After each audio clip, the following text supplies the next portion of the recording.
Alright folks, welcome to Premium Fuel Mag. We are here in Stu's garage today, and we've got a familiar face. The Drift Fox is back in Stu's garage, so we got to do some work to this thing. So, I haven't put out a video in a while, guys. There hasn't been a lot going on. It's been cold.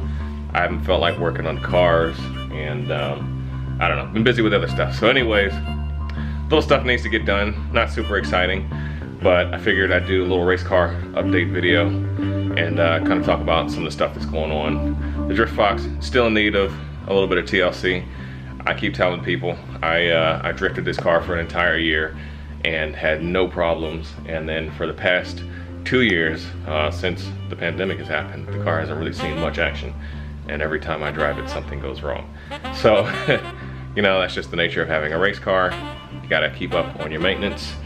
And so way back, if you guys remember, when I blew out the diff in this car, I put everything back together and it sort of worked, but things were a little bit funky. And you know, I've been driving it off and on, and the problem has kind of exacerbated itself. So we have to pull the diff back out. That needs to get fixed. I'm not exactly sure what went wrong with the diff. I just know that it's wrong. All right guys, so here we are underneath the car. This is the pinion flange at the back of the diff. This is the diff. You can't really see a good view of the diff right now, but this is the back of the diff.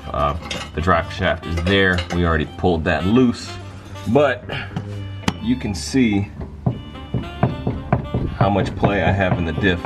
These guys right here with the splines on them, those are actually my axles, and they should be moving when you do this, or I shouldn't be. It should be too tight for me to do this. That's like an inch worth of play. It should have like maybe 1/8 of an inch, maybe 1/4 of an inch if it was a lot. That's way too much play. Something is seriously wrong here. And if I keep driving this car, this diff is gonna explode. And that could be costly to replace. So we're gonna pull this thing out, try to get it fixed before we have catastrophic failure down here. It cost me a bunch of money. All right, so just like before when we removed the diff, there's 2 bolts underneath the front with the bushings, and there's a little counterweight down there, which you see, and that's what holds the front of the diff on.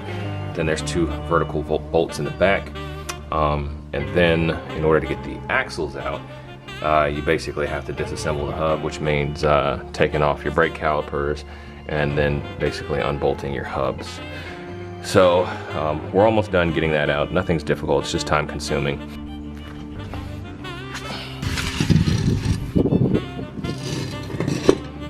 Alright guys, so for those who don't know, this Mustang has a Cobra independent rear suspension in it, and that is an 8.8 independent rear suspension diff from the Cobra. So we got that guy out of there.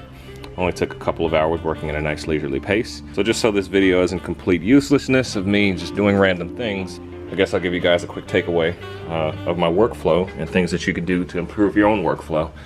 So basically, alright, so as you work on things, you want to try and reassemble temporarily as much stuff as you can, and my camera won't focus, but basically if you have loose nuts laying around, you want to put those back on the bolts that they go to. If you have loose nuts and bolts, you want to put those together and put those off to the side somewhere, just like you see over here. Nuts and bolts, all those parts are temporarily assembled, and that also helps you to remember how to put things back on the car in the order, like the way I have my bushing stacked. I'm not going to remember that a week or 2 from now when I go to put this stuff back together, so it's good to have that there where I can see it, and when I go to put it back on, I can put it back on just the way that it is. Also, this is something I came up with called the 2-tray method. Usually when I work on things, I like to have 2 trays. I have a tray with all of my tools on it that I'm using for that particular job, and all the tools come off the tray and go back on the tray as I take them out of my toolbox, off the tray and on the tray. That keeps me from losing tools, especially the 10 mil, which you guys love to lose. I don't lose 10 mils. Because everything goes back on the tray or it goes back in the box. It also keeps you from having to look for tools multiple times. So anything I'm using goes on the tray. Anything that comes off the car goes on the tray as well. And that keeps nuts and bolts from walking off or getting kicked somewhere or rolling under something so that you don't find them. And also at the end of the job, it helps you keep accountability, because when the tray is empty, that means everything is back where it belongs. You'll know if you forgot something because you'll have leftover bolts and there won't be a bolt laying underneath something. So those are a couple of little tidbits. Take it or leave it, but this helps me stay orderly while I'm here in the garage. Alright guys, fast forward like 2 weeks and we've got the differential rebuilt. Also, discovered an issue going on with the Miata. So it won't be a completely useless video. We get to talk about a few things going on here. So let's try and get this thing back into the car and get the drift locks back in action.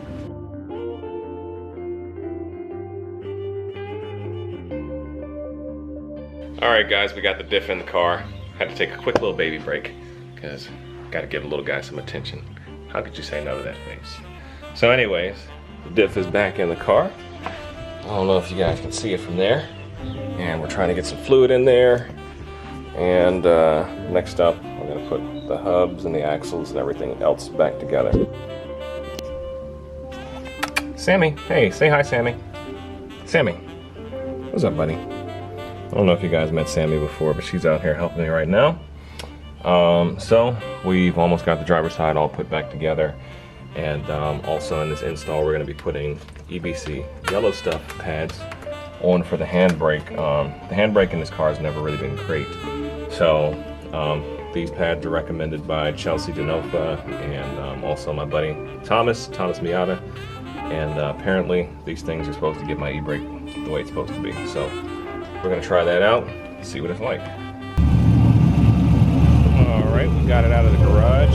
Also a small update to the headlights. We got running yellow now to match the other car, keep the theme going.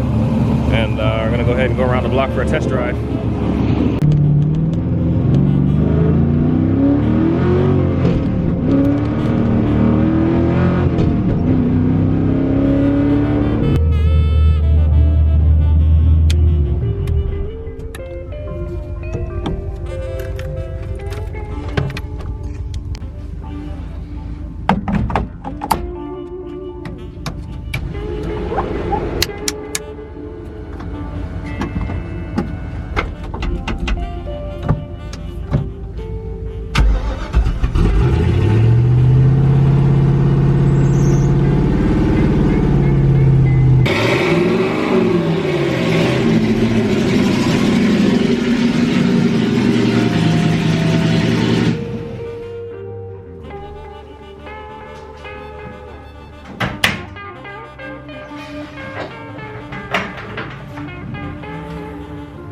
Alright, so we got the Miata back in the garage, and one of the things that needs to be addressed is I did not put the proper gaskets on the intake. There's actually 4 gaskets.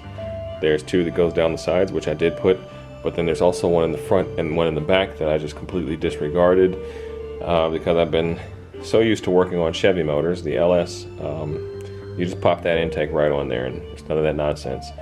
So right now what's happening is spitting oil all over the place and the car almost caught on fire last time I drove it. And that's not acceptable. First we're going to tackle this, get that intake sealed up, and then we're going to try and address a couple of other issues that we've got going on here.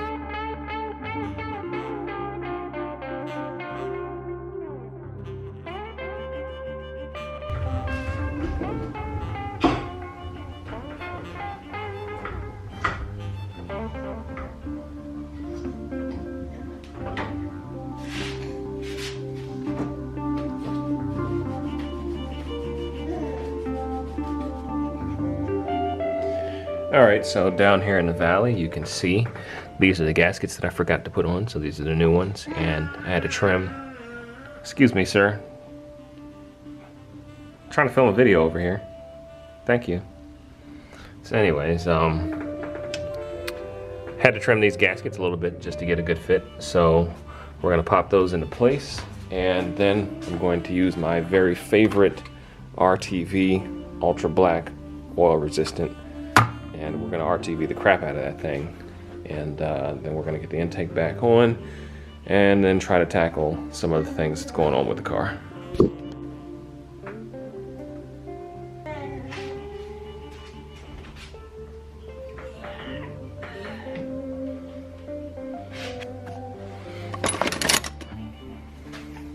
Hey, baby.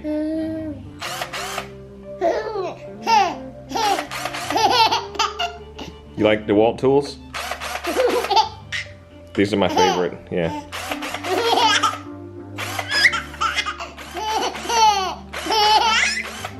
You want to touch it? Touch the DeWalt. You can touch it. Yeah, that's what I'm talking about.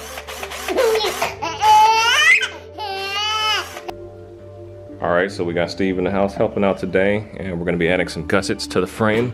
So this little boxed out area right here used to protrude into the wheel well a lot. Since I'm running way bigger wheels and tires than what the Miata normally comes with, that had to be cut out. And that's not an abnormal thing to do for what we're doing here. But I want to go ahead and add some reinforcement back into that area. So I've used my old subframe connectors off the Mustang. This is some pretty heavy duty steel right here. And I've made these L brackets.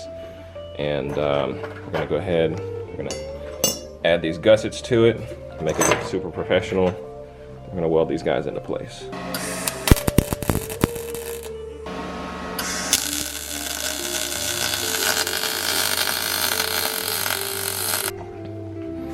Alright, I stopped filming at some point during the process, but we've got our supports installed. So there's one on that side, and there it is, there's the one on the other side.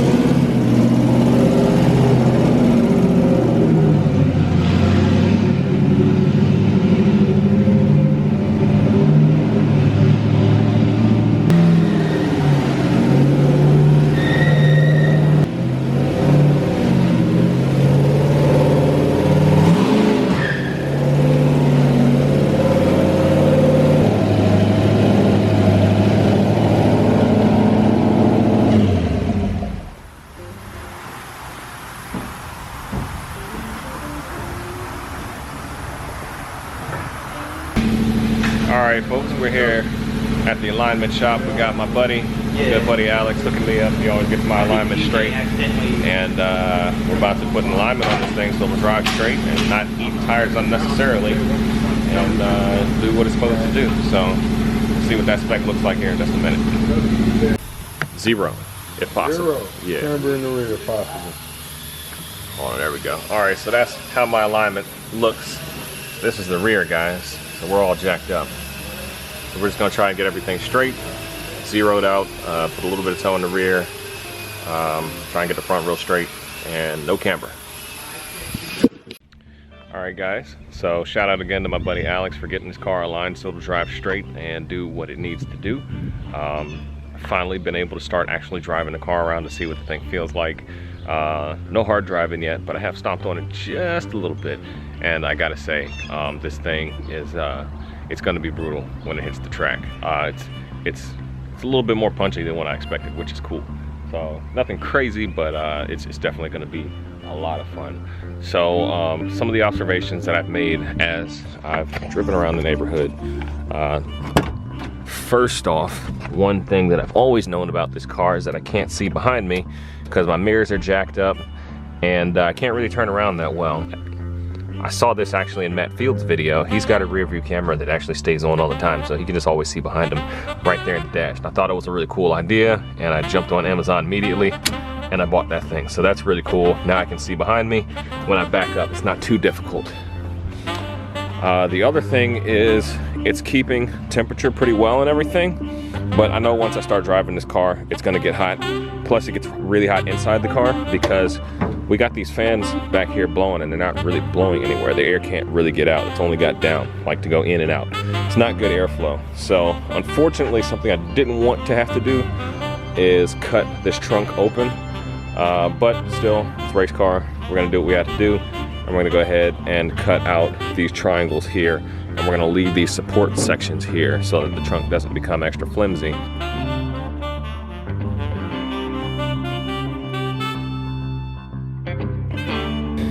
This is so painful. Looks like a row of gunshots across my trunk. It's so ugly. But that's how we're gonna make these cuts, and then we're gonna clean everything up.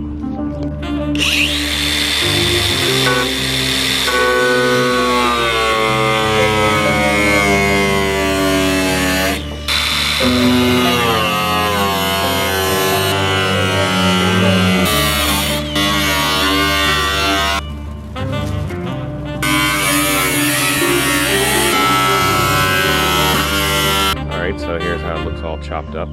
Not too bad. I think the shapes came out looking pretty decent. And, I don't know. It's gonna have to grow on me. I'm not thrilled about it, and I didn't make the best cuts in the world. But it is what it is. It's necessary. The next thing I'm going to do is use some of that mesh that you got right there and try to make some type of a grill to go back here to make it look somewhat finished. Alright, here is the semi-finished product. We got some grill in there to make it look a little bit better. Should be able to get some airflow going through there. Alright folks, so I've done a little bit more testing to the car, and those cuts in the trunk actually made a huge difference. The car's cooling a whole lot better than what it was before, and we're pretty much as ready as we're going to get for our first track day, which is coming up here real soon, and that's going to be the next video that you guys are going to see. So for those of you who made it this far in the video, I want to thank you guys for watching, and not only for watching this video, but I just want to thank you guys for coming along with me on this crazy long journey of doing cars and mods and a little bit of skateboards and things like that. And I just wanted to take a little bit of time to talk to you guys because I know my posting frequency has gone way down over the past few months. So me personally, I always feel a little bit dismayed when one of my favorite YouTubers just completely drops off the radar or gives up their channel or stops posting with no explanation or whatever. Not that anybody ever owes one, but you know, it's a little bit sad when people's videos that you look forward to seeing just up and decide to stop making content. So with that, I wanted to talk to you guys about why I'm not making as much content these days. Plain and simple, I think that this channel has, for the most part, run its course. We've done everything that we can possibly do to the Mustang. We've built another race car. We've built other race cars. I've been consistently posting on this channel since about 2015. And I've had a project every week, every month, ever since. And those things get time consuming. Making videos is extremely time consuming. And not only is it time consuming, it's resource consuming. It takes time, it takes energy, it takes money. Everything that you see that happens here on this channel comes out of my pocket. I don't have sponsors like a lot of the other channels that you guys are used to. So nobody's paying for this stuff but me. I would love nothing more than to create YouTube content and have sponsored videos and just do whatever the budget allows. But essentially the budget for this has always been zero, and it's always been out of my pocket. And I've had fun with it, I'm not complaining. But I'm at the point now where there are other things that I want to pursue, and there's other hobbies that I have, and there's other things that I would like to put my time and energy into. Just this video right here that you're watching took over a month and a half worth of me working on the car on and off just to get done. I have a lot of hobbies and I'm into a lot of things, and I gotta have time to pursue those other things that I'm into, like skateboarding, which I'll never be good at, but I still have a lot of fun with it. I like to do outdoor stuff. I like gardening. I don't think there's been an update to Premium Fuel Mag website since like 2017. My photography, I've completely neglected my photography. So that's something I really love to do. And you know, I really want to get back to doing that on track days when I'm not driving. So there's a lot of stuff that I can put my time into besides working on these cars and putting out YouTube videos. But that doesn't necessarily mean that I'm going away from YouTube. I've been making videos before YouTube even existed. So that's not something that I'm ever going to stop doing. And I hope that in the future I can actually start to bring high quality content. It's just not going to be very much. It's going to be few and far between. You're going to see a lot less of Stu's Garage coming up here in the future. I do still have some cool projects planned for this year that you guys are going to get to see. I've got friends with cool cars that I still want to show you guys. And the Drift Fox is going to keep on drifting. We're going to keep showing videos at the track, and we're going to keep doing things. I don't know how many times I said it, but it's just going to be a little bit less videos. So with that, I hope you guys have enjoyed everything that you've seen so far. And I hope you continue to enjoy whatever comes up in the future. So thanks again for watching, folks, and we'll catch you on the next one.